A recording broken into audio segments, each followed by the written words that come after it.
Sex selective abortion ನಿಮ್ಗೆ ಅರ್ಥ ಆಗುತ್ತೆ ಅನ್ನೋ ಗೊತ್ತಿಲ್ಲ, ನಿಮ್ಗೆ ಚೆನ್ನಾಗಿ ಗೊತ್ತಿರುತ್ತೆ.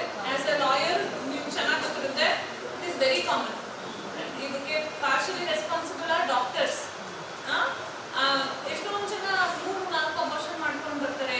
ಹೆಣ್ಣು ಅಂತ ಕಂಡಿಡಿದು ಗರ್ಭಪಾತ ಮಾಡಿಸ್ಕೋತಾರೆ.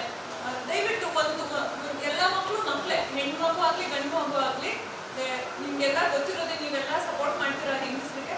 ಅದನ್ನ ಹೇಳ್ತೀನಿ. ನಾವು 3 ಜನ ಹೆಣ್ಮಕ್ಳು ನಮ್ಮ ತಂದೆಗೆ. ಫಸ್ಟ್ ಟೈಮ್ ನಾನು 3 ಜನ ಹೆಣ್ಮಕ್ಳು ಅಂದ ತಕ್ಷಣ ಗಂಡು ಮಗು ಇಲ್ಲ ಅಂತ 3 ಜನ ಮಕ್ಕಳು ಮಾಡ್ಕೊಂಡ್ರ ಅಂತಾನೆ ಕೇಳ್ತಾರೆ ನನ್ನ ಈಗೂ. ಬಟ್ ಆದರೆ ನಮ್ಮ ತಂದೆ ಆ ಥರ ಇರಲಿಲ್ಲ. He was very supportive to me. ಎಲ್ಲ ವಿಷಯದಲ್ಲೂ ತುಂಬ ಸಪೋರ್ಟಿವ್ ಆಗಿ ಓದಿಸಿದಕ್ಕೆ ಇವಾಗಲೂ ನನಗೆ ತುಂಬ ಖುಷಿ ಆಗುತ್ತೆ. ನಮ್ಮ ತಾಯಿಗಿಂತ ನಮ್ಮ ತಂದೆ ಸಪೋರ್ಟಿವ್. ಆ್ಯಂಡ್ ಯಾವುದೇ ಕಾರಣಕ್ಕೂ ಅವ್ರು ಗಂಡು ಮಗು ಬೇಕು ಅಂತ ಅವ್ರಿಗೆ ಆಸೆನೇ ಇರಲಿಲ್ಲ. ನಮ್ಮ ತಾಯಿಗೆ ಆಸೆ. ಸೊ ನೀವು ಅದನ್ನ ಅರ್ಥ ಮಾಡ್ಕೋಬೇಕು. ಎಲ್ಲಿ ಇದೆ ಅದು ಹೆಣ್ಣು ಗಂಡು ಅನ್ನೋ ಮನೋಭಾವನೆ ಹೆಂಗಸರಲ್ಲೇ ಜಾಸ್ತಿ ಇದೆ, ಗಂಡಸರಿಗಿಂತ ಹೆಂಗಸರಲ್ಲೇ ಜಾಸ್ತಿ ಇದೆ. ಸೊ ಅದರಿಂದ ಹೆಣ್ಣು ಗಂಡು ಅನ್ನೋದು ತೆಗೆದುಹಾಕಿ ಎಲ್ಲ ಯಾವುದೋ ಆಗಲಿ ಮಕ್ಕಳೇ ಅಲ್ವಾ. ತುಂಬಾ ಬೇಜಾರಾಗುತ್ತೆ. ಅದಕ್ಕೋಸ್ಕರ ಅಬಾರ್ಷನ್ ಮಾಡಿಸ್ಕೊಂಡಿರ್ತಾರೆ. ಅವ್ರು ಹೇಳಲ್ಲ, ನಮ್ಗೆ ಗೊತ್ತಾಗುತ್ತೆ. ನಾವು 3 ಸತಿ 4 ಸತಿ ಅಬಾರ್ಷನ್ ಮಾಡಿಸ್ಕೊಂಡಿರೋದು ನಮ್ಗೆ ಗೊತ್ತಾಗುತ್ತೆ.